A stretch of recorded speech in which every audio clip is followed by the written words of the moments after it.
በጣም ብዙ ሰው እየተጎዳ ነው። ምእመናን ምንናገረው ንግግር የሰው ልብ ያደማል። ተዋቸው፣ መተው ያልቅሱ፣ ተዋቸው። ቤተክርስቲያን ውስጥ አስተያየት አትስጧቸው። ቤተክርስቲያን በተለይ ሰው መጥቶ ሲያለቅስ ዝም በሉት፣ አትናገሩት። ከንፈራችሁንም አትምጠጡ፣ አትዩት።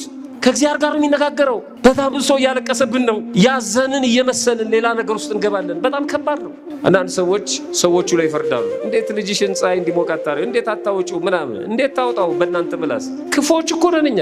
ልጁ የፊቱ ቆስሎ በዛ ምክንያት የመንደሩ ሰው እሷን ሲያቃጥላት መጨረሻ እሱ እንደሆነ ምንድን ነው ያለው? የኔ ፊቴ ነው የቆሰለው፣ የእናቴ ግን ልቧ ነው። እናት ሆና እንዴት ዝም ትላለች? ከዚህ በፊት ያደረገችውን በምን እናውቃለን እኛ? ዝም ብለን ደርሰን አስተያየት የምንሰጥ ሰዎች አለን።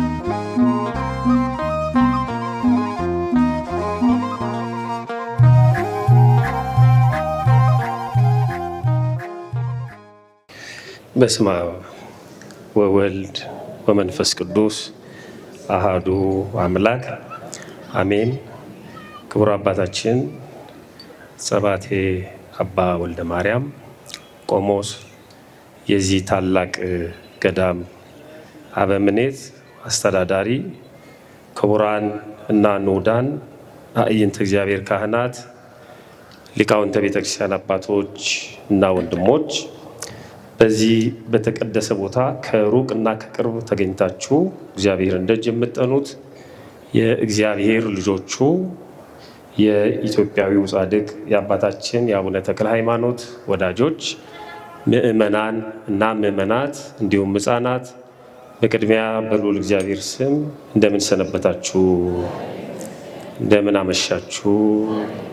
አሜን። ሳይገባን ኃጢአታችንን ሳይመለከት በቸርነቱ በእድሜያችን ላይ ይችን ሰዓት ጨምሮ በዚህ በተቀደሰ ቦታ ሰብስቦ እንድንማማር ደግሞ እንድናመሰግነው የፈቀደልን የአባቶቻችን የቅዱሳን አምላክ የእኛም አምላክ ፈጣሪያችን ልዑል እግዚአብሔር ክብር ምስጋና ይግባው። እንደ እግዚአብሔር መልካም ፈቃድ በርከት ያሉ ናቸው። የዓለም ሁሉ መምህር ተብሎ የሚጠራው ሊቁ ቅዱስ ዮሐንስ አፈወርቅ ዛሬ ይታሰባል። ያው የጻድቁ የአባታችን የአቡነ ተክለ ሃይማኖት ፍልሰተ አጽማቸው ነው። የእናታችን የቅድስት ክርስቶስ ሰምራም ቃል ኪዳን የተቀበለችበት ዕለት ነው። ከአባታችን በኋላ የተሾሙት አባ አብርሃም ዘደብረ ሊባኖስም ይታሰባሉ። እንባቆመንም እናስበዋለን። ከቅዱስ ሚካኤል ጋር በተገናኘ ኢትዮጵያዊ ንጉሥ እስክንድርም ይታሰባል። የአባታችን የማቱሳላ አባት ያሬድም እንደዚሁ ይታሰባል።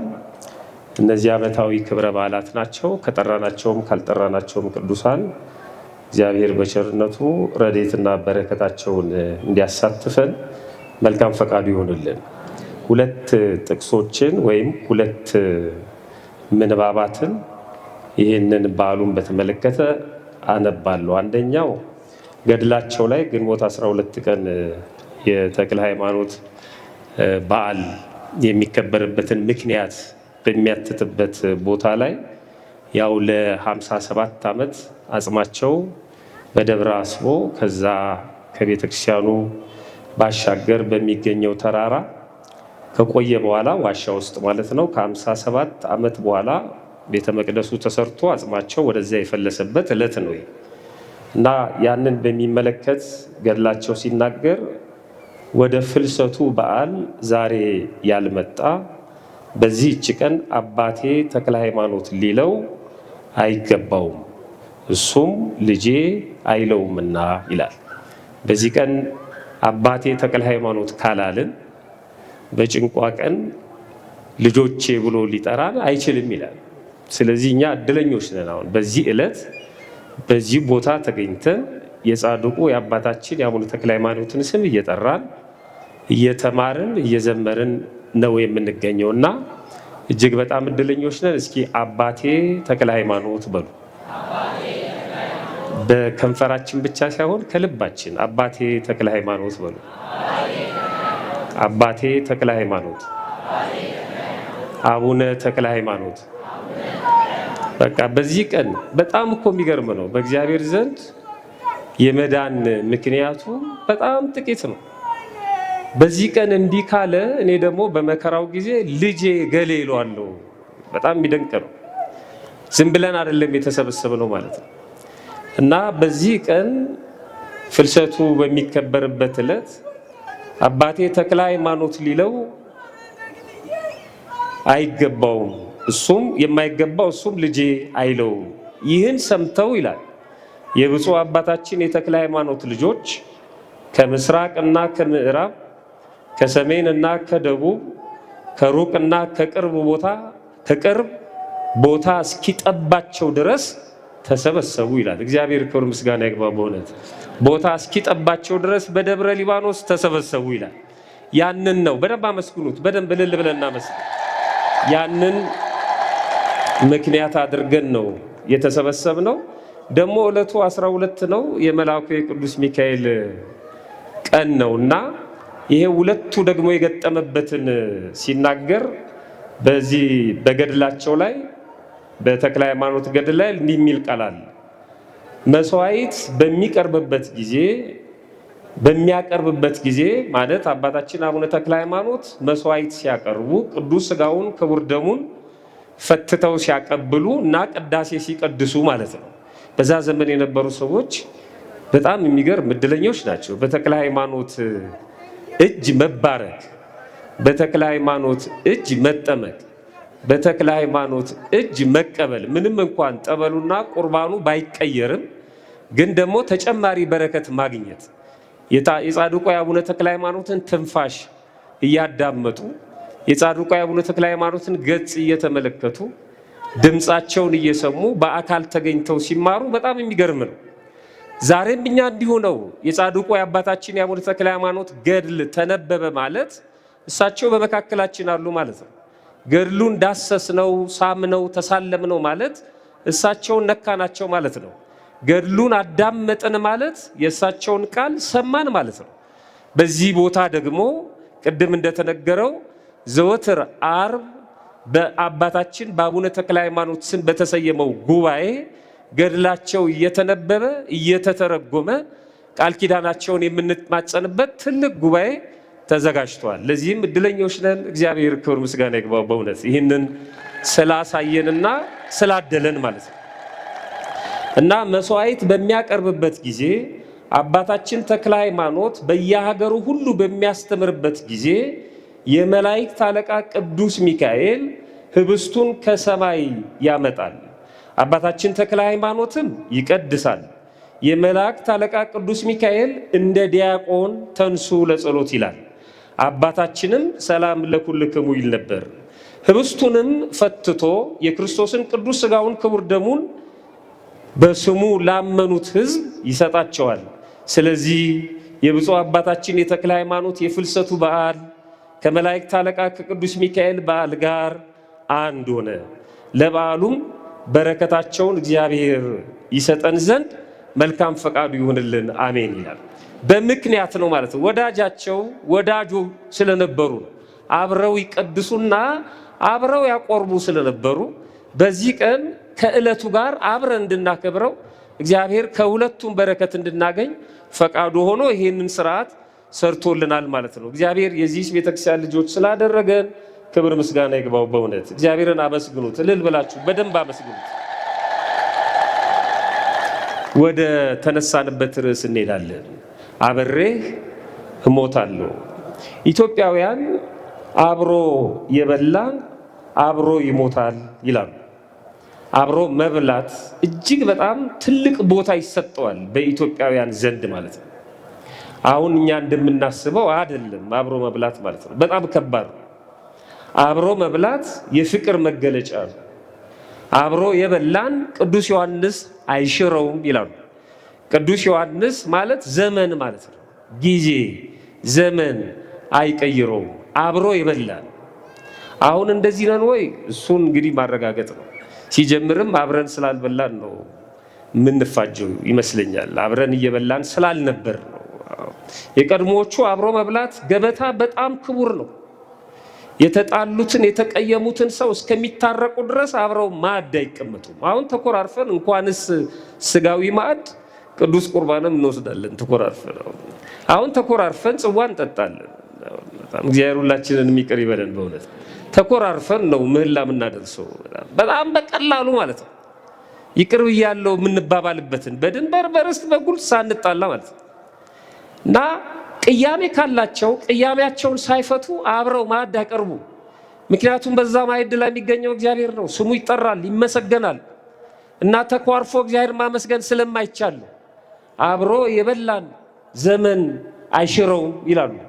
አብሮ የበላን ቅዱስ ዮሐንስ አይሽረውም። አብሮ መብላት በትርጓሜው በኢትዮጵያውያኑ እሳቤ አብሮ መብላት ማለት አብሮ መኖር ማለት ነው። አብሮ መብላት ማለት አብሮ ማምለክ ማለት ነው። አብሮ መብላት ማለት አብሮ ማዘን፣ አብሮ መደሰት፣ በፍቅር ፈትል መታሰር፣ አብሮ መሆን ማለት ነው። የመጨረሻው ስለሆነ ማዕድ አብሮ መሆን፣ በአንድነት በፍቅር መኖር ማለት ነው። ሞት ምንድነው ስንል አብሮ የበላ አብሮ ይሞታል ወይም አብሬ እሞታለሁ የሚል ስለሆነ ርዕሳችን ሞት ምንድነው ስንል ሞት በቤተ ክርስቲያናችን ረፍት ወይም የሥጋ ከነፍስ መለየት ነው። ሞት ከዚህ ከኃላፊው ዓለም ወደማያልፈው ዓለም መሸጋገሪያ ነው። ሌላ ህይወት አለ። አንድ ሰው ሞተ ማለት አበቃ ማለት አይደለም። የመጀመሪያው ጉዞ አከተመ። ሁሌ የአንድ ነገር መጨረሻ የሌላ ነገር መጀመሪያ ነው ይባላል። ሁልጊዜም ማለት ነው። ተማሪ 8ኛ ክፍልን ሲጨርስ 9ኛ ክፍልን ደግሞ ይጀምራል ማለት ነው። በዛ ቅጽበት እና የመጀመሪያ ደረጃ ትምህርቱን ሲጨርስ 2ኛ ደረጃ ትምህርቱ ይቀጥላል ማለት ነው። 2ኛ ደረጃ ትምህርቱን ደግሞ ሲጨርስ የከፍተኛ ተቋም ትምህርቱ ደግሞ ይቀጥላል ማለት ነው። እሱን ተመርቆ ሲጨርስ ደግሞ በሌላ መስክ ደግሞ የሚማርበት ወይም የሥራው ዓለም ደግሞ ይቀጥላል ማለት ነው። አንድ ሰው ሲያገባ በቃ የወንደላጤነቱ ህይወት አበቃ፣ ግን የትዳር ህይወት ጀመረ ማለት ነው። ሁሌም የአንድ ነገር ማብቂያ የሌላ ነገር መጀመሪያ ነው። ስለዚህ የዚህን ዓለም ስንብት ረፍት ያልነውን ሞት ማለት ነው። ከዚህ ዓለም ስንሰናበት የዛኛው ዓለም ኑሮ ደግሞ ይጀምራል ማለት ነው። እኛ ግን እንደሱ አይደለም የምናዝነው ለሞቱ ሰዎች። በቃ በቃ ብለን ተደመደመ ብለን ገና ጀመረ ነው በክርስትና ህይወት። ለዚህ ነው የክርስትና ስሙን አንስታ ቤተክርስቲያን ወደ መንበሩ የምታመጣው። ለዚህ ነው የምትማጸነው፣ ለዚህ ነው የምትጸልየው መሐር እግዚኦ ብላ ማለት ነው። ገና ጀመረ፣ ወደ እግዚአብሔር ጉዞ ተጀመረ ማለት ነው። እና ምድር ላይ ያሉ ሰዎችም እኔስ ተራይ መቼ ነው፣ እንዴት ታረገኝ ይሆን፣ እንዴት ነው የምትጠራኝ ብለው ያስባሉ ማለት ነው። ስለዚህ ሞት እሱ ነው ለፍጥረት ሁሉ የማይቀር ሁሉንም እኩል የሚያደርግ የፍትህ ሚዛን ነው ሞት። በእውነት ሞት ባይኖር ኖሮ እንዴት እንሆን ነበር? ሁሉም እኩል ይሆናል። ሁሉም የሚንጠባረረው በሙሉ መሬት አይንካኝ የሚለው በሙሉ በቃ በሰው ሸክም በሰው ይገነዛል። በአፍንጫው በጆሮው ጥጥ የሚከትለት ሌላ ሰው አትንኩኝ የሚለው ሁሉ ማለት ነው አንስተን እንቀብረዋለን። እኩል የሚዝናናው ሁሉ ያበቃለታል። የሚፈልጠው የሚቆርጠው ሁሉ ያበቃል። ልኬቱ እሱ ነው።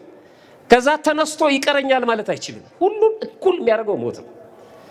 የሀብታም ሞት፣ የደሃ ሞት፣ የምናምን ሞት፣ የባለስልጣን ሞት ምናምን አይባልም። ቀብር ነው የሚለየው ወዳጅ። ቀብር ደግሞ ለእግዚአብሔር ምንም አይደለም እንጂ ሞት እኩል ነው፣ አንድ ነው። ሁሉን እኩል የሚያደርግ ነው። ለሁሉም ደግሞ የማይቀር ነው። ለፍጥረት ሁሉ የማይቀር ነው። የሚገርመው ራሱ እግዚአብሔርን ቀምሶታል። የፍትህ ትክክለኛ ራሱ ሞቶ ነው እንደምን ሞት የነገረን ማለት ነው። የእሱ ሞት ሌላ ምክንያት ሌላ ሀተታ ቢኖርበትም ማለት ነው። ፕሮፌሰር መስፍን ወልደ ማርያም የተባሉት ኢትዮጵያዊው ምሁር በአንድ ወቅት አሁን አልፈዋል አይደል፣ ነፍሳቸውን ይማርልን እግዚአብሔርና በአንድ ወቅት የተናገሩት ንግግር ነበር። በሕይወተ ሥጋ እያሉ ሞት አይቀርም እኔም ማምለጫ የለኝም። የሚገርም ንግግር በሕይወት እያሉ ነው የተናገሩት። ሞት አይቀርም እኔም ማምለጫ የለኝም። ከሞት ማንም ሰው አይመልጥም። ማንም ሰው ግን ተሸከም አምነነው ነው የምንኖረው። ይሄን ሰው ሁሌ ይሄን ቢያስብ ክፉ አይሆንም። በነገራችን ላይ ምቀኛ አይሆንም። ሰው ሌላውን ለማጥፋት አይነሳም። እሱ እንደሚሞት ቢያስብ ብዙ ሰው የሚባላው እንደሚሞት ስለማያስብ ነው። 1000 ዓመት የሚኖር ይመስለዋል። ለዚህ ነው ትሞታለህ፣ ትተው ትሄዳለህ። ሞት እሱ ነው። ውሳኔው ከባድ ነው። አብሮ መሞት የማይሞት በዚህ ምድር ላይ ሕያው ሆኖ የሚኖር ሞትን እንደ ይሄ ምድራዊ ጫወታ ወይም ጌም አይደል ይለፈኝ የሚል ሰው የለም። አንዳንድ ሰው የሆነ ጥያቄ ሲጠይቃቸው ይለፈኝ ይላሉ። ሞት ይለፈኝ አይባልም። አልፍ መጋት ነው፣ ጽዋውን መጠጣት ነው ሲመጣ ማለት ነው።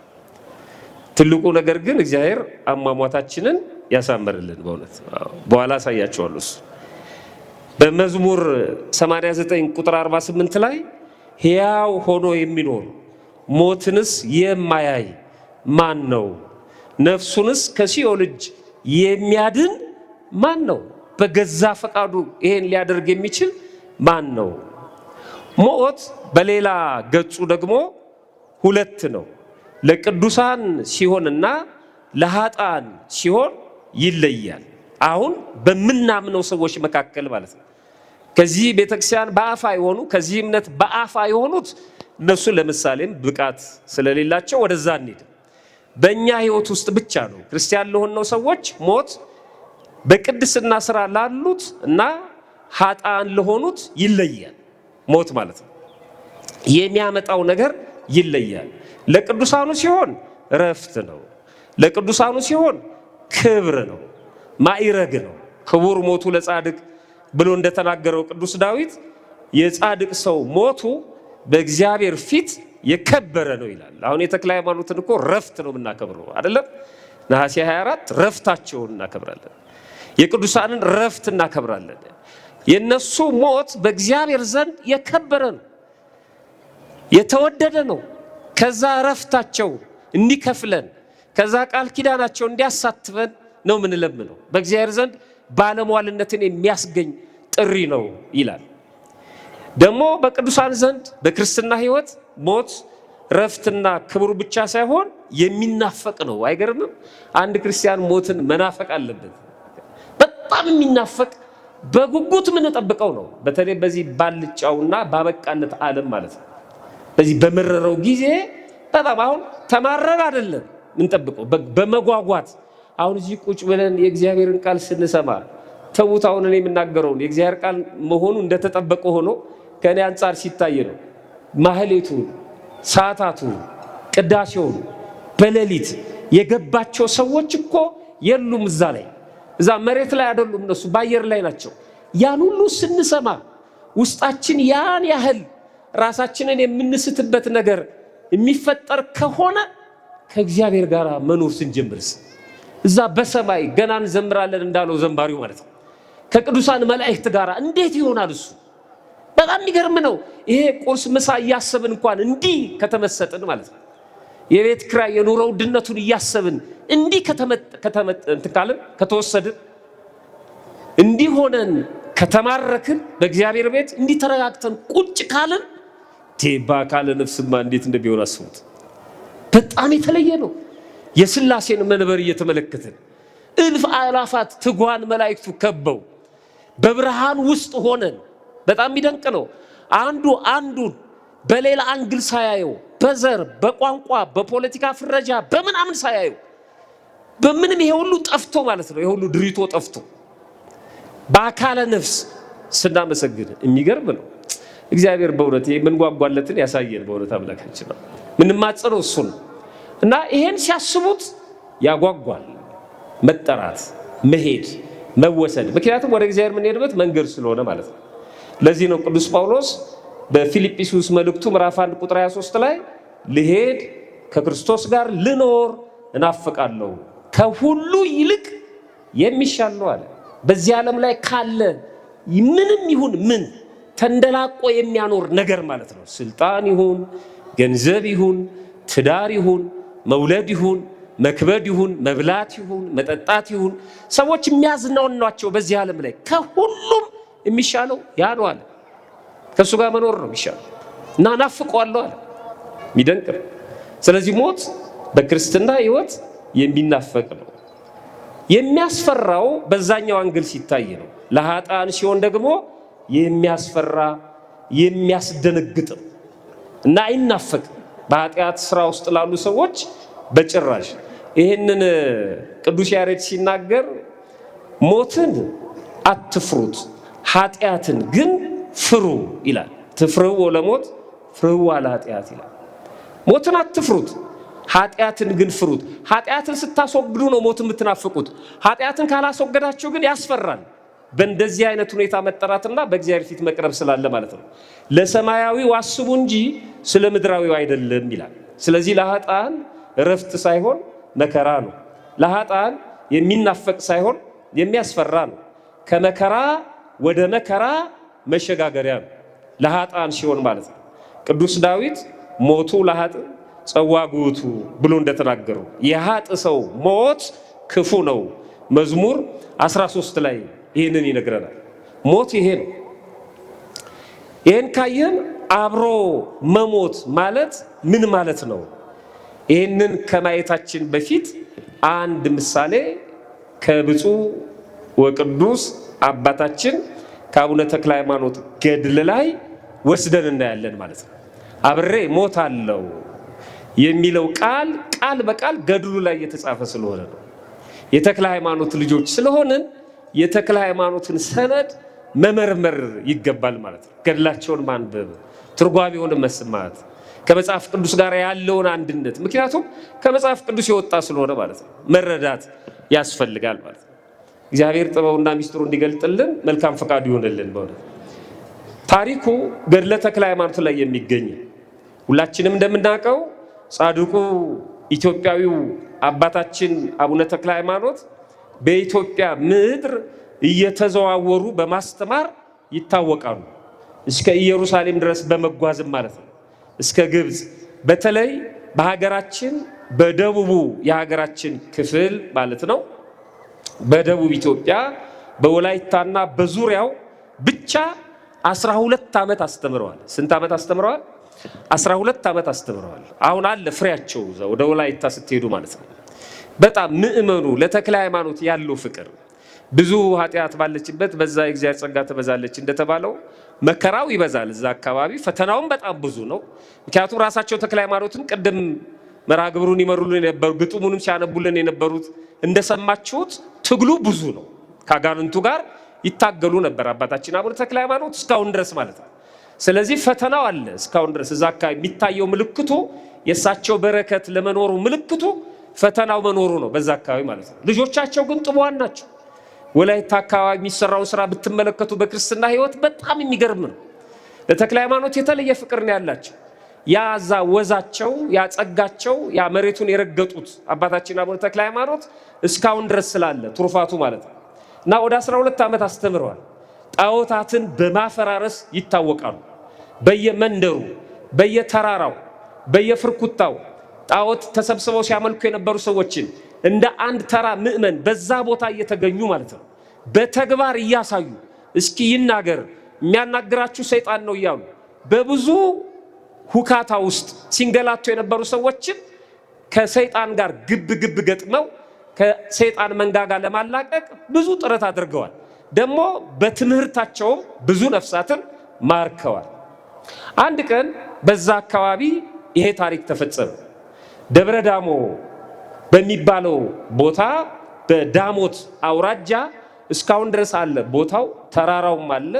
ዝባፈተን በተባለ ተራራ ላይ የሀገሩ ሰው በሙሉ የሚያመልከው ከእንጨትና ከድንጋይ የተሰራ ጣዖት ነበር፣ ምስል ነበር ማለት ነው።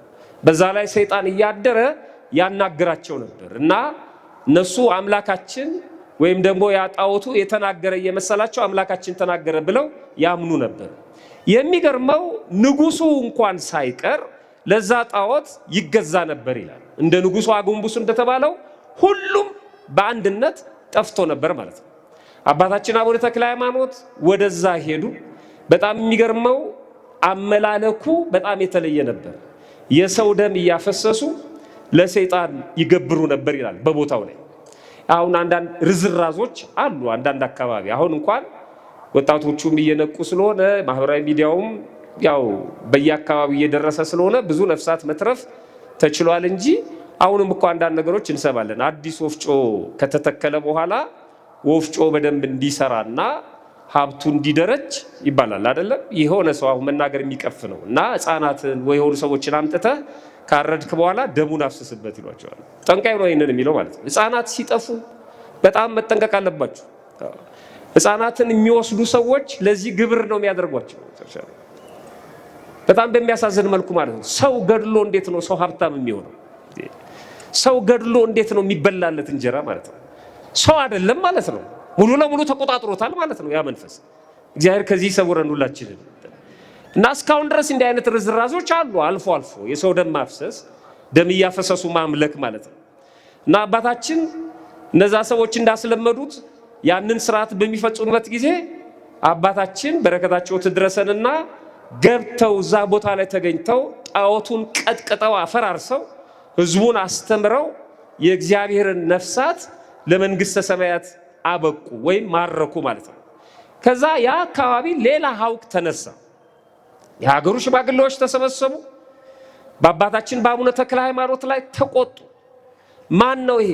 አድራሻው የማይታወቅ ከየት መጥቶ ነው የእኛን ስርዓትና ህግ የሚያጠፋ ብለው በአባታችን በአቡነ ተክለ ሃይማኖት ላይ ተቆጡ ይላል። እና አጋንንቱ ሙሉ ተጨነቁ።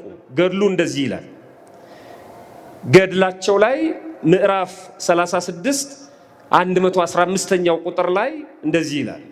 ከጥቂት ቀን በኋላ አባታችን ተክለ ሃይማኖትን ያዙት።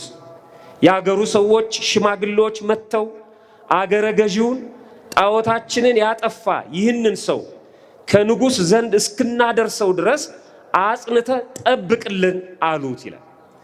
ወደ ንጉሱ ሄደን አቤቱታ አቅርበን ፍትህ እስከሚሰጠው ድረስ እስከሚፈረድበት ድረስ ለወረዳ ገዢው አመጡና የአባታችን የአቡነ ተክለ ሃይማኖትን አስረከቡ ይላል። እኛ ሄደን አቤቱታ አቅርበን ሪፖርት አድርገን እስከምንመጣ ድረስ ጠብቀው አሉት ይላል። ይሄ ሀገር ገዢ ቀፈረ ወድም ተብሎ ይጠራል ስሙ ማለት ነው። የዛ የቦታው ገዢ ነው። እና በአደራ መልክ አባታችን አቡነ ተክለ ሃይማኖትን ተቀበለ። እድለኛ ነው። በጣም የሚገርም ነው። ተክለ ሃይማኖትን በቤቱ ማስተናገድ ምንም እንኳን በእስረኛ መልክ ቢሆንም ማለት ነው። እንደ ጲላጦስ ማለት ነው። ጲላጦስ ዳኛ ፈራጅ ነበር። በአንድ ወቅት ክርስቶስ በፊቱ ቆመ። ይሄ እኮ በዓለም ላይ ከተነሱ ዳኞች በሙሉ እጅግ በጣም ዝነኛ ዳኛ ጲላጦስ ነው። ክርስቶስ ነው በፊቱ የቆመ። በጣም ይደንቅ ነው። ማድነቅ ካለብን ይህን ነው የምናደንቀው። ይሄም ሰው የሀገረ ገዢ በጣም የሚደነቅ ነው። ተክለ ሃይማኖት በቤቱ በሀገራችንም እንዲህ አይነት ነገር አለ። በጣሊያን ወረራ ጊዜ በነገራችን ላይ ዛሬ በጣሊያን ወረራ በሁለተኛው ወረራ ማለት ነው በዚህ 6 ኪሎ አካባቢ በጣሊያኑ ጀነራል ላይ በተጣለው የእጅ ቦምብ አብርሃ ደቦጭና ሞገስ አስገዶም ማለት ነው በእንደሱ ምክንያት ጣሊያን ሀገሪቷን ሲያመሳት ያካፋው ሚካኤል ተብሎ ያከበርነው ከዚህ በፊት ያለው የካቲት 12 ታስታውሳላችሁ።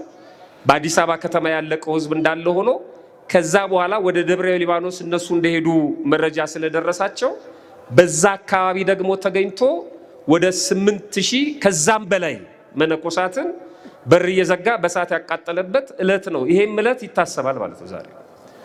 አዎ ይሄ ሽንኩርት ሚካኤል ተብሎ የሚጠራ ቦታ አለ። እንደ ሽንኩርት የተቀረደዱበት አባቶቻችን ማለት ነው። በረከታቸው በሁላችን ላይ አድሮ ይኖር። ሰማዕትነት የተቀበሉበት እና በጣሊያን ወረራ ጊዜ ምርኮኞቹን በአንድነት አከማችቶ ማስቀመጥ ከባድ ስለሚሆን ንጉሱ ለመኳንንቱና ለመሳፍንቱ እስረኛ ወይም ምርኮኛ ያከፋፍሏቸው ነበር እና መሳፍንቱ መኳንንቱ ወደ ቤታቸው እስረኛ ተከፋፍለው ይዘው ይወዳሉ። የጣሊያን ምርኮኞችን ማለት ነው። እና ቤታቸው ያስሯቸዋል ማለት ነው። የሚበሉትን እየበሉ ይጠብቃሉ ማለት ነው። እንደዚያ ያደርጉ ነበር እና እንደውም አንድ ባላባት ከተሰጣቸው 5 ምርኮኛ መካከል አንዱ ፈረንጅ ጠፋባቸው፣ አንዱ ጣሊያን ማለት ነው። እና መጡ ወደ ቤተ መንግስት እና ሲጠይቋቸው እዛ ያሉ ጓደኞቻቸው ያንተ እንዴት ነው ያንተ እንዴት ነው ሲባባሉ የኔ እኮ አንዱ ጠፋ እና ታዲያ ለምንድን ነው ቤተ መንግስት የመጡት ሪፖርት ሊያደርጉ ነው ይስሏቸው? አይደለም እዚህ ንጉሱ ጋር ደጅ ሊጠኑ ከሚመጡ ፈረንጆች አንዱን ይዤ እሄዳለሁ ቀላቅለው ያው ፈረንጅ ነው ብለው ማለት ነው። እና 5 ማስረከብ ስላለባቸው አንዱን ፈረንጅ ይዞ ለመሄድ ማለት ነው። እና እንደዚህ በግል እስረኛ ይሰጥ ነበር ማለት ነው። እና ስለዚህ አገረ ገዢውም ጠብቅ ተብሎ የተሰጠው ከዚህ የተነሳ ነው። መንገዱ ደርሶ መልስ ማለት ነው በጣም ረጅም ስለሆነ ሄደው ለንጉሱ አመልክተው እስከሚመጡ ድረስ 3 ወር ይፈጅባቸዋል። ከ3 ወር በኋላ ነው እነዚህ ሰዎች የሚመጡት። ተመልከቱ የእግዚአብሔር ስራ። አገረ ገዢው አባታችን አቡነ ተክለ ሃይማኖትን ወደ ቤቱ ይዞ ሄደ። ከዛ የቁም እስረኛ መሆኑ ነው። ከ3 ወር ቆይታ በኋላ አባታችን አቡነ ተክለ ሃይማኖት ህዝቡን እያስተማሩ በአካባቢው ያለውን ሰው በትክክል ስለ ክርስቶስ ማንነት ስለ ነገረ ድህነት እየመሰከሩ ብዙ ሰው ተጠምቆ ይሄ ሀገረ ገዢውም ራሱ በተክለ ሃይማኖት ትምህርት ተማርኮ ቤተሰቦቹም እሱም ተጠምቀው በ3 ወር ውስጥ ማለት ነው ሌላ ህይወት ሌላ ታሪክ ተሰርቶ እነዛ ከሳሾች መጡ ማለት ነው። እነዛ ከሳሾች ምንም የሚያውቁት ነገር የለም። መጡና አሁን በቃ ጨርሰናል አሉ። ከ3 ወር በኋላ ነግረነዋል፣ ይዛችሁት ኑ ዋጋውን እሰጠዋለሁ ብሏል። አንተ ጋር ያስጠበቅንህን እስረኛ አምጣ አሉት ይላል። በጣም የሚገርም ነው። ይሄ ሀገረ ገዢው አንደኛ እድለኛ ነው፣ ሁለተኛ ደግሞ ብልሃተኛ። ሌሎች ሰዎች ሰምተው እሱ ደግሞ አይቶ ነው አረጋግጦ ነው። መጽሐፍ እንደዚህ ይላል። አንደኛ ዮሐንስ መልእክት ምዕራፍ 1 ቁጥር 1 ላይ ስለ ሕይወት ቃል ከመጀመሪያ የነበረውንና የሰማነውን በዓይናችንም ያየነውን የተመለከትነውንም እጆቻችን የዳሰሱትን እናወራለን ይላል። ሀገረ ገዢው በዓይኑ አይቷል፣ በእጁ ዳሷል፣ በጆሮው ሰምቷል። በአካባቢው የነበረውን ነገር በሙሉ አረጋግጦ ነው ያመነው ወደ ክርስትናው የመጣው ማለት ነው። በጣም እድለኛ ነው። አላወቁም እነሱ። አምጣ አሉት። ከ3 ወር በኋላ ሰዎቹ መጥተው ከንጉሱ ፊት ቀርበን ሪፖርት አድርገናል፣ ይዛችሁ ኑ ተብለናል፣ አምጣ አሉት። እንደዚህ ነው የሚለው ገድሉ። እኛ ጠብቅ ያልንህን ሰው ስጠንና ወደ ንጉሱ እንውሰደው አሉ። እኛ ምን ያልንህን ሰው ነው ያሉት? ጠብቅ ያልንህን ሰው። ማንን ነው ጠብቅ ያሉት? ተክለ ሃይማኖትን ነው። ከዛ ይሄን ጊዜ አገረ ገዢው እንዲህ አለ፣ እሱንስ አልሰጣችሁም፣ አብሬ ከእርሱ ጋር እሞታለሁ አለ። አያሳዝንም? በጣም የሚገርም ነው። አሁን ይኸውላችሁ እናንተ ስትሰሙት እኔ ሳነበው ቀላል ውሰድ፣ ይሄንንም ስጠኝ ውሰድ፣ ይሄኛውንም ስጠኝ ውሰድ፣ የሆነ ነገር ላይ ስትደርሱ አይ እሱንስ አልሰጥም ትላለች አይደለም? በጣም የምትሳሱለት ነገር አለ ማለት ነው። ሁሉንም አትሰጡትም። አይ እሱንስ አልሰጥም። እሱም አይቀየማችሁም። ያ ነገር ወይ አያታችሁን፣ እናታችሁን፣ ልጃችሁን፣ ባላችሁን የሆነ ነገር የሚያስታውሳችሁ ሲሆን ማለት ነው። ወይ እሱ ምትክ ስለሌላችሁ ሊሆን ይችላል። በንፍገት አይደለም። አይ ይሄ ሰው ክፉ ሆኖ የሆነ ነገር እየከለከለ አይደለም። ውስጡ ክርስትና አለ፣ ስሜት ውስጥ አይደለም። ሰይፍ አላነሳም። እሱንማ እንዴት ሰጣችኋለሁ? ከ3 ወር በፊትስ አምጡት አስገቡት ብሏል። ባደራ መልክ ተቀብሏል። አልቀበልም አላለም። ከ3 ወር በኋላስ እሱንስ አልሰጣችሁም ብቻ አይደለም አብሬው እሞታለሁ አለ። ይገርም ነው። እንቀጥል ንባቡን። ሰዎቹ በአገረ ገዢው ተገረሙ። ምን እንዳገኘ ግን አላወቁም። ያወቀው እሱ ነው። አሁን በእኛ ቅዱሳን በእኛ ሰማዕታት የሚደነቁ አሉ። አይናቸው ሲወጣ፣ ወደ እሳት ሲጣሉ፣ ወደ አናብስት ጉድጓድ ሲወረወሩ ምንድን ነው? ራሳቸው ነገስታቱ ይደነቃሉ። ይሄም ትውልድ ይደነቃል። ምንድን ነው ይሄን ያህል? ገዳሞቻችንን ይፈትሻል። ምንድን ነው ለጽድቅ ይሄን ያህል መራብ መጠማት፣ ራስን አቅልን መሳት? ምንድን ነው ያለነው? አዲስ ኪዳን ነው። ህዝቡን ልቀቁት ፈታ እንበል ይላሉ። ይገርማቸዋል። እንዴ ይሄንን አንተ እንዴት ትረዳዋለህ? ይሄን ልታውቀው አትችልም። የዚህን የሀገረ ገዢውን ሚስጥር የሚያውቀው ራሱ ነው። እንዴት ነው አልሰጥም አብሬ ሞታለሁ በ3 ወር ውስጥ እንዴት ነው እንዲህ ሊል የቻለው? ያላወቁት ሚስጥር አለ። ዋና ዋናዎቹ ነገሮች ልንገራችሁ፣ ገድሉ ላይ ተጠቅሷል። አንደኛ በ3 ወር ውስጥ የሀገረ ገዢ ጋኔን ይጥለው የነበረ አንድ ልጅ ነበረው በቤት ውስጥ። ጋኔን ያንደፋድፈው የነበረ ወደ ውጭ የማያወጣው የሚያፍርበት፣ እሱ የተከበረ ትልቅ ሰው ነው። ልጁ እንደዛ ሆኖ መንደርተኛው ሌላ ነገር ስለሚያስብ በልጁ ያፍርበት ነበር። ከጎኑ የማያስቀምጠው የማያስከትለው ማለት ነው። አንዳንድ ሰዎቹ ላይ ይፈርዳሉ። እንዴት ልጅሽን ፀሐይ እንዲሞቅ አታረጊው? እንዴት አታወጪው? ምናምን እንዴት ታውጣው? በእናንተ ምላስ ክፎች እኮ ነን እኛ። በቅርብ አንዲት ልጅ ህይወት እዚህ ዶንኪ ቲዩብ ላይ እያየው ነበር። በጣም እንዴት እንደሆነ ልጁ የፊቱ ቆስሎ በዛ ምክንያት የመንደሩ ሰው እሷን ሲያቃጥላት መጨረሻ እንደሆነ ምንድነው ያለው? የኔ ፊቴ ነው የቆሰለው የእናቴ ግን ልቧ ነው አለ። ሰው ጸበል ላይ በሽተኛ አግኝቶ እንዴት አቃቂር ያውጣል እንዴ? ጨካኝ ነሽ ይሉኛል አለች። ይዤው እየሄድኩኝ መንገድ ላይ ጨካኝ ነሽ እንዴ ዝም ትይዋለሽ? ዝንጅብልና ሽንኩርት አታረጊለትም እንዴ ይላል። እናት ሆና እንዴ ዝም ትላለች? ከዚህ በፊት ያደረገችውን በምን እናውቃለን እኛ? ዝም ብለን ደርሰን አስተያየት የምንሰጥ ሰዎች አለን። በጣም ክፎች ነን። ምንናገረው ንግግር የሰው ልብ ያደማል። በጣም መጠንቀቅ አለብን። ሐኪም እንሆናለን፣ ዶክተር እንሆናለን። ተዋቸው፣ መተው ያልቅሱ፣ ተዋቸው። ቤተክርስቲያን ውስጥ አስተያየት አትስጧቸው። ቤተክርስቲያን በተለይ ሰው መጥቶ ሲያለቅስ ዝም በሉት፣ አትናገሩት። ከንፈራችሁንም አትምጠጡ፣ አትዩት። ከእግዚአብሔር ጋር የሚነጋገረው በጣም ብዙ ሰው እየተጎዳ ነው። ምእመናን በጣም ብዙ ሰው እያለቀሰብን ነው። አስተያየት አንስጥ። ያዘንን እየመሰልን ሌላ ነገር ውስጥ እንገባለን። በጣም ከባድ ነው። እሱም አፍሮ ደብቆት ነበር። አያችሁ፣ ገቧ ተክለ ሃይማኖት እዛ ቤት ውስጥ ገቡ፣ ጓዳ ውስጥ ገቡ እና አጋንንት ስፍራ የለውም። ተክለ ሃይማኖት ባሉበት መቆም አይችልም። ፈወሱለት። እናንተ ገድሉን አንብቡት እንዴት እንደፈወሱት። የጣዖት አምልኮ ስህተት ምን እንደሆነ ገባው። ሁለተኛው ደግሞ ለጣዖት ይሰግድ ነበር። ንጉሱም ይሰግድ ነበር፣ እሱም ይሰግድ ነበር፣ ያሰግድ ነበር፣ ግብር ያስወጣ ነበር። ከዛ ነቅለው ጣሉለት ከልብ ውስጥ። ሁለት ሶስተኛው ስለ ነገረ ድነት በሚገባ ተማረ። የነገረ ድነትን ጉዳይ አበጥረው ነገሩት። ደግሞ እንኳን ተክለ ሃይማኖት አስተምረው እኛም ስናስተምር እንኳን ጆሮ ይሰጠናል። በጣም ይገርም።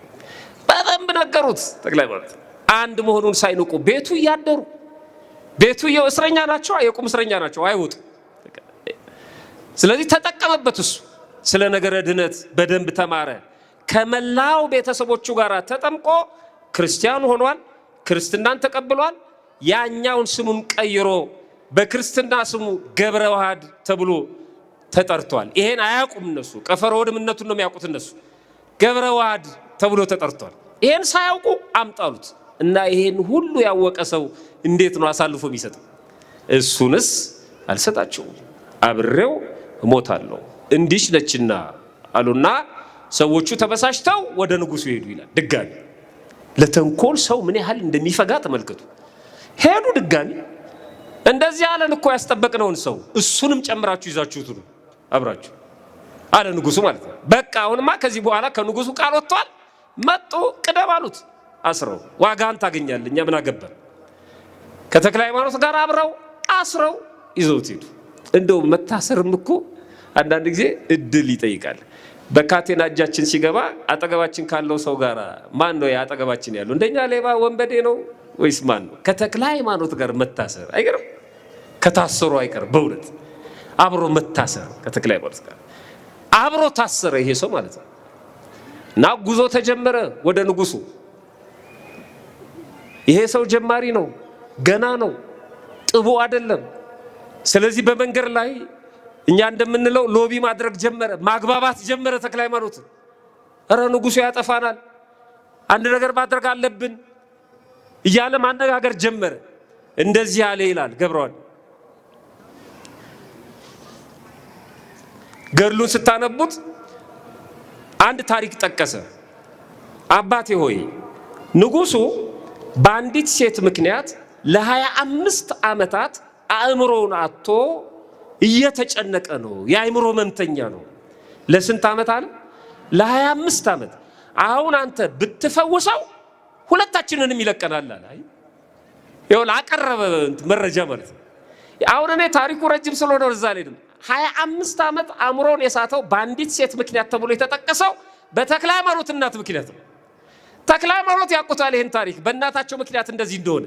ለቀባሪው ነው እያረዳ ያለው። እሱ ግን እንደደረስክ ፈውሰውና ሁለታችንንም ይልቀቀን እያለ ነው። ተክለ ሃይማኖት ስላወቁበት ገብረ ዋህድ አሉት።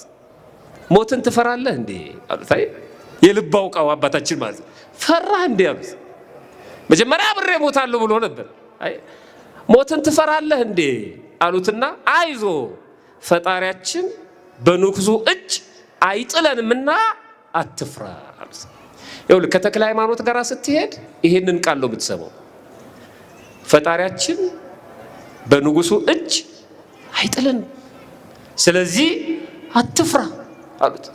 አጽናኑት ማለት ነው። ጉዞው ቀጠለ። ከዛ በኋላ ያው ቀረቡ። ታሪኩ ረጅም ነው።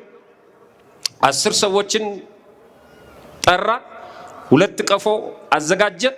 ገብረ ዋህድን በአንድ ቀፎ፣ አባታችን አቡነ ተክለ ሃይማኖትን በአንድ ቀፎ 10 ሰዎች ተሸክመው 5 ሆነው ማለት ነው ወደዛ ተራራ ወሰዱና ከተራራው ላይ ቁልቁል እንዲወረወሩ ፈረደ ማለት ነው። እኔ እንደ መግቢያ ነው መነግራችሁ፣ እናንተ ታሪኩን በደንብ አንብቡት። ከዛ ተራራ ላይ ቁልቁል ወረወራቸው ይላል እና ቅዱስ ሚካኤል መሬት ሳይነኩ ተቀብሎ አሳረፋቸው ይላል። እግዚአብሔር ክብር ምስጋና ይግባው። ሁለቱንም ቅዱስ ሚካኤል አሳረፋቸው። በጣም የሚገርመው እነዚህ ቅዱስ ሚካኤል ካዳናቸው በኋላ ከምድር ሳይደርሱ አዳናቸው ይላል ገድሉ እና የጣሏቸው ሰዎች ሳይመለሱ አባታችን አቡነ ተክለ ሃይማኖትና ገብረ ዋህድ በንጉሱ ፊት ቆሙ ይላል። ከዛ ግራ ገባው ንጉሱ። የጣሏቸው ሰዎች ደግሞ መጡና የሆነውን ተናገሩ። እኛ በተክለ ሃይማኖት አምላክ አምነናል አሉ። ይባስ ብለው ማለት ነው። አየን ባይናችን። ስለዚህ እናንተ ስታስመልኩን የነበረው ነገር ጣዖት ነው። አመስግኑት። እሺ አመስግኑ በደንብ ልልበው። ጥሩ ነው ከውስጣችሁ መንጭቶ ሲመጣ ማለት ነው። ከዛ ንጉሱ ደነገጠ። እንደገና ሌላ እርምጃ እንዲወሰድ ትእዛዝ ሰጠ ይላል። 24 ሰዎችን አዘጋጀ። የቀድሞዎቹን 10ና አባታችን አቡነ ተክለ ሃይማኖትን ጨምሮ ገብረ ዋህድን 12ቱን ማለት ነው 12 ቀፎ አዘጋጅቶ 2 ሰዎች እየተሸከሙ 24 ሰዎች ሆነው ወደ ተራራው እንዲጥሏቸው ድጋሚ አዘዘ ይላል። ሳትጥሏቸው ነው፣ ውሸታችሁን ነው፣ ብትጥሏቸው ነው አይተርፉም ነበር ብሎ ማለት ነው። ሌላ ሰው አመሻሽቶ ወደ ተራራው 10ኑ ሰዎች እንዲወረወሩ አደረገ ይላል።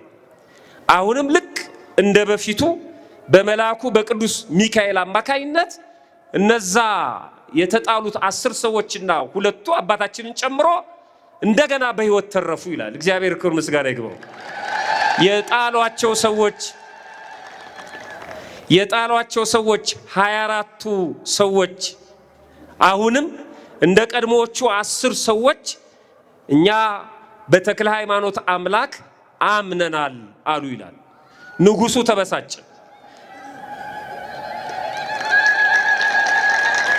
በዚህ ጊዜ ንጉሱ ተበሳጨ።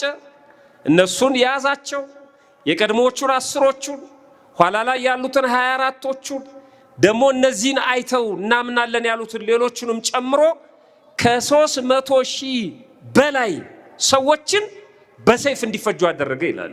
የሚገርም ነው። ይሄ እንግዲህ ደቡብ ውስጥ ነው የተፈጸመው።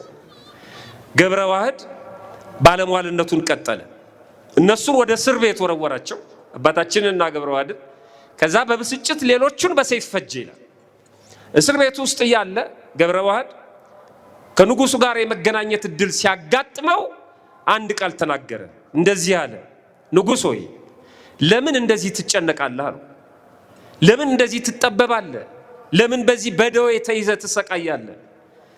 በፈጣሪው ብታምን እኮ ይሄ ሁሉ ባልደረሰብህ ነበር አለው ይላል። ምዕመናን ማማለድ ማለት ምን ማለት ነው? በጣም ይገርም ነው። ማማለድ ማለት ስለሌላው መለመን ማለት አይደለም እንዴ? አሁን ማማለድ እንደው ለእመቤታችን ለቅድስት ድንግል ማርያም በጣም ክብሯም እኮ አይደለም። ይሄ በጣም ከባድ በጣም ትንሽ ነገር ነው እኮ። ይሄ ሰው ምንነቱ ያልታወቀ ሀገረ ገዢ ነበረ። ንጉሱን እያማለደው ነው። በፈጣሪው ብታምን እያለው ነው። በእሱ አምላክ ብታምን፣ እሱም በሚያምነው አምላክ ብታምን ይሄ ሁሉ መከራ ባልደረሰብህ ነበር አሉ። ንጉሱ እንደዚህ አለ፣ ማመኑንማ ባመንኩ ነበር አለ። ለካ ሰዎች ጠጋ ብለን ስናናግራቸው ብዙ ነገር አለ በውስጣቸው። እንደው ሲፎክሩ ሲጮሁ ጀግና ይመስሉናል አይደል?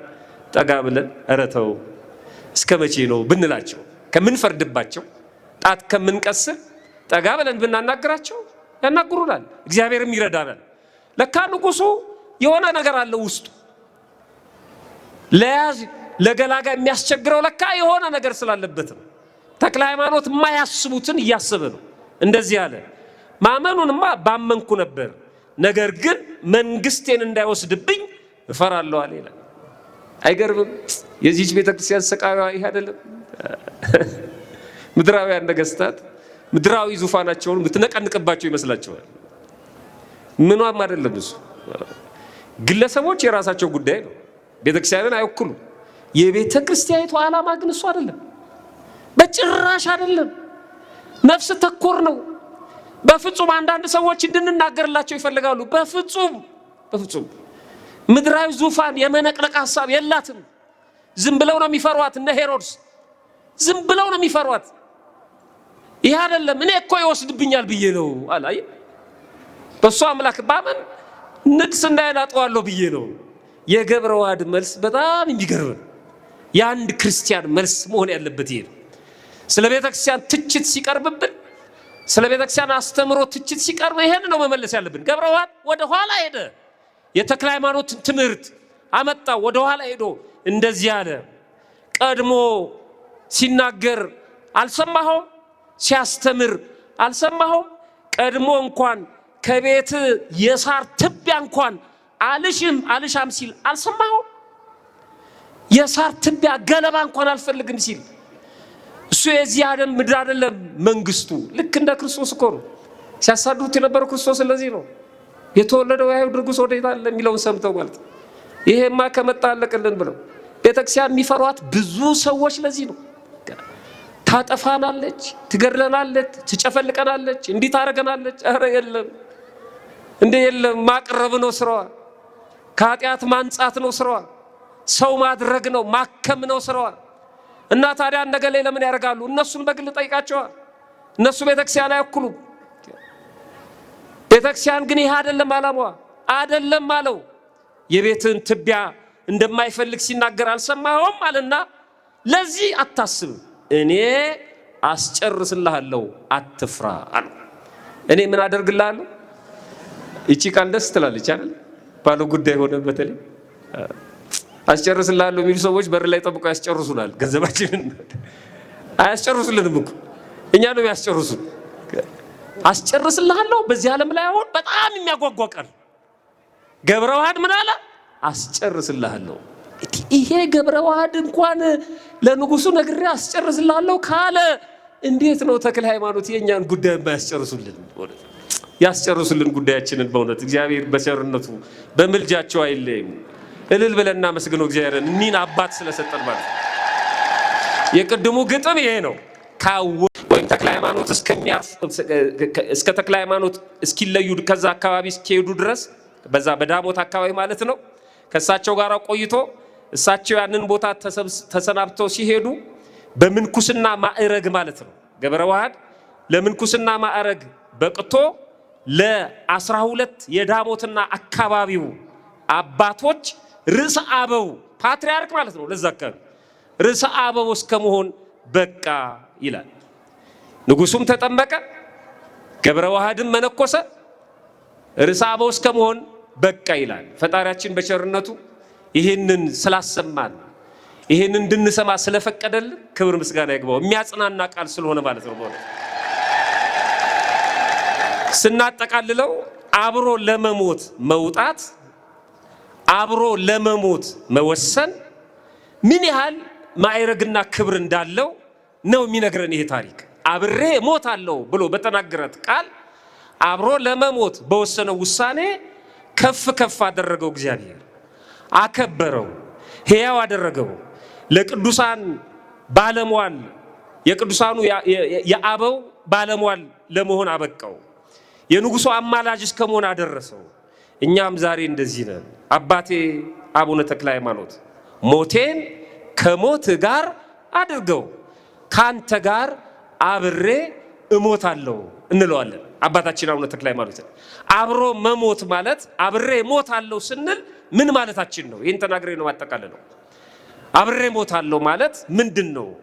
አንደኛ አባታችን አቡነ ተክለ ሃይማኖት ወይም ጻድቁ ተክለ ሃይማኖት የሚያምኑትን አምኖ ያስተማሩትን ይዞ መሞት ማለት ነው። አብሮ መሞት ማለት ከተክለ ሃይማኖት ቃል ኪዳን ጋር፣ ከተክለ ሃይማኖት በረከት ጋር፣ ከተክለ ሃይማኖት አምላክ ጋር፣ ከተክለ ሃይማኖት ጋር አብሮ መሞት ማለት ነው። አብሬ እሞታለሁ ማለት እስከ ሕቅታ ድረስ ስማቸውን ክብራቸውን ሳናጠላላ እስከ ሕቅታችን ድረስ እየመሰከርን በሃይማኖታችን ያመኑትን አምነን የተከተሉትን ተከትለን ያስተማሩትን እያስተማርን ያመሰገኑትን እያመሰገነን አብሮ መሞት ማለት ነው።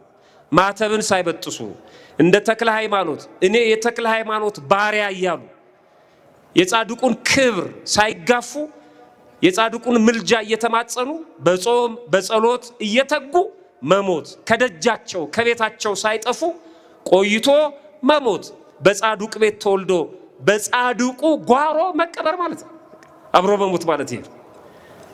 አንዳንድ ሰው የሚወለድበት ቦታና የሚያድግበት የሚሞትበት ቦታ ይለያያል በተፈጥሮ ማለት ነው። በሃይማኖት ሲሆን ደግሞ ከባድ።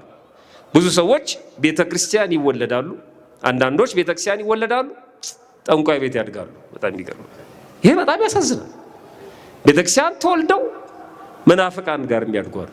ቤተክርስቲያን ተወልደው ሌላ ቦታ የሚያድጉ ሰዎች አሉ። ይሄ ከባድ ነው። ይሄ አብሮ መሞት አይደለም። ቤተክርስቲያን ተወልዶ ቤተክርስቲያን መሞት ነው። በመናፍቃን አዳራሽ የሚያድጉ አሉ። በዓለም መድረክ የሚያድጉ አሉ። በአፋ የሚያድጉ አሉ። እነዚህ ቤተክርስቲያን ተወልደው በአፋ የሚያድጉ ከሆነ ቤተክርስቲያን ስለተወለዱ ብቻ ቤተክርስቲያን አይቀበሩም። በአፋ ነው የሚቀበሩት። ወዳጅ በአፋ ነው። አሁን ደብረ ሊባኖስ እዛ ቀበሩኝ ያሉ ሰዎች ይሄዳሉ። ገና መሬቱን ሲነካው ሳጥኑ ወደማይታወቅበት ቦታ ይሄዳል። መሬቱ ይረግባል። ቆፈር ቆፈር ብታደርጉት ባዶ ነው፣ የለም። አብሮ ያልኖረ ሰው አብሮ ሊሞት አይችልም። ከተክለ ሃይማኖት ጋር አብሮ ሳይኖር ተክለ ሃይማኖት በሚያገለግሉበት መቅደስ ሳያገለግል ተክለ ሃይማኖት ሲያቀብሉት የነበረውን ቁርባን ሳይቀበል ተክለ ሃይማኖት ይሰሩት በነበረው ወይም ደግሞ ይጠቀሙበት በነበረው ስልጣን የኃጢአት ስርየት ሳያገኝ እንዴት ከተክለ ሃይማኖት ጋር ሊቀበር ይችላል? አብሮ ሳይኖሩ አብሮ መሞት አይቻልም። ለዚህም ነው በነሐሴ 24 የሚነበበው ገድላቸው ላይ እንደዚህ ይላል። አንተ ከተቀበርክበት ቤተክርስቲያንም በታነጸበት ቦታ የተቀበረ ሁሉ በእኔ ዘንድ ዋጋ አለው፣ ገሃነመ እሳትም ከቶ አያየውም። ስሙ በሕይወት መጽሐፍ ያልተጻፈውም ሁሉ በቦታው አይቀበርም ይላል። አይገርም? አንተ ባለበት ቦታ የተቀበረው በሕይወት ይኖራል አለ። ግን የሚቀበረው ስሙ በሕይወት መጽሐፍ የተጻፈው ነው፣ ካለዛ አይቀበርም ማለት። ተሸክመን ስለሄድን ብቻ እናሳርፈው። እዚህ ጉዳያችንን መዝጋት አለብን መጀመሪያ ማለት ነው። አብሮ መሞት ማለት እሱ ነው። ሁለተኛ የጻድቁን አባትነት የጻድቁን ምልጃ ተቀብሎ በዚህ ታምኖ መሞት አብሮ መሞት ነው። ጻድቁ የረድኤት የበረከት የፈውስ የቸርነት አባት መሆናቸውን ተቀብሎ የልዩ ልዩ ጸጋ ባለቤት መሆናቸውን አምኖ እንዳመኑ መሞት አብሮ መሞት ማለት ነው። ሶስተኛውና የመጨረሻው አብሮ መሞት ማለት ምን ማለት ነው? በጻድቁ በአባታችን በአቡነ ተክለ ሃይማኖት ምክንያት በቅድስት ቤተክርስቲያናችን ምክንያት በሃይማኖታችን ምክንያት በማተባችን ምክንያት በክርስትናችን ምክንያት መከራ ሲጸናብን አለመጠራጠር አለመካድ መከራውን ታግሶ እስከ ህቅታ ድረስ መጠበቅ አብሮ መሞት ማለት ነው። ለቀባሪው ማርዳት ነው። የተክለ ሃይማኖት ወጣቶች የዚህ አካባቢ ወጣቶች የጎላ ቅዱስ ሚካኤል የቅዱስ ራጉኤል የአዲሱ ሚካኤል የዚህ አካባቢ ሰዎች ወጣቶች አስመስክራቸዋል። አውደ ምሕረታችሁን ጠብቃቸዋል። እናስታውሳለን ያን ጊዜ ቤተክርስቲያን ምን ደረጃ ላይ እንደነበረች በጸረ ተሐድሶ እንቅስቃሴ ማለት ነው። በሁለት ቢላ ይበሉ የነበሩ ሰዎች በቃለ እግዚአብሔር አልነበረም፣ በቋንቋቸው እያናገራችሁ ነበር ቤተክርስቲያን ስትጠብቁ የነበሩ። አብሮ መሞት ማለት ይሄ ነው። ተክለ ሃይማኖትን ከልብ ሊያወጣብህ የሚፈልግ ሰው ካለ ተክለ ሃይማኖትን ከልብ አውጥታ አይደለም ለብቻ መሞት፣ አብሮ መሞት ነው። ከነ ተክለ ሃይማኖት ጋር ከቃል ኪዳናቸው ጋር ከምልጃቸው ጋር ከቤተክርስቲያን ልጅነታችን ጋር አብሮ መሞት መከራውን ስናገለግል በሰንበት ትምህርት ቤት ስናገለግል በስብከተ ወንጌል ስናገለግል በማህሌቱ በቅዳሴው ስናገለግል በልማት ኮሚቴው ስናገለግል በቤተክርስቲያን በሰበካ ጉባኤውም ስናገለግል የምንቀበላቸው ብዙ መከራዎች አሉ፣ ብዙ ፈተናዎች አሉ። እሱን መታገስ ማለት ነው አብሮ መሞት ማለት ነው። እኔ ምን አታገለኝ ትቼው አልሄድም እንዴ ሳንል ማለት ነው። አብሮ መሞት ማለት እሱ ነው።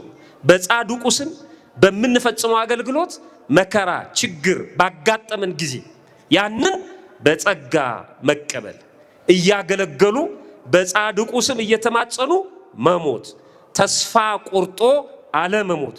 ከጻድቁ ጋር አብረን ስንሞት አብረን ሕያው እንሆናለን። አብረን በስላሴ መንበር እንገለጣለን። አብረን ነዋ የኖር ነው። አብረን ስንሞት አብረን ሕያው እንሆናለን ማለት ነው። አብሬ ሞታለሁ ያለው ገብረ ዋህድ ለዚህ ነው።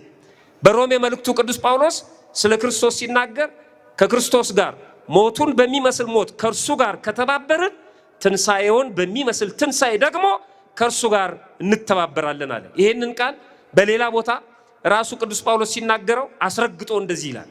ቃሉ የታመነ ነው እንዲህ የሚለው ከእሱ ጋር ከሞትን ከእሱ ጋር ደግሞ በሕይወት እንኖራለን ይላል። ሁለተኛ ጢሞቴዎስ ምዕራፍ 2 ቁጥር 11 ከእሱ ጋር ከኖርን ከእሱ ጋር በሕይወት እንኖራለን ይላል። ቅዱሳን ከእሱ ጋር አብረው ኖሩ፣ ከእሱ ጋር ሞቱ፣ ከእሱ ጋር በሕይወት አሉ። እኛም ከቅዱሳኑ ጋር አብረን ኖረን አብረን እንሞታለን ማለት ነው። አብሬ እሞታለሁ ያንተ ልጅ አንተ የኔ አባት እንደሆንክ ማለት ነው። ከአንደበቴ ሳላጠፋ እየጠራው አብሬ እሞታለሁ። አብሮ መሞት ማለት አብሮ መኖር ማለት ነው። ፈጣሪያችን በቸርነቱ ሰምቶ ከመጥፋት ያድነን። እግዚአብሔር ይስጥልኝ።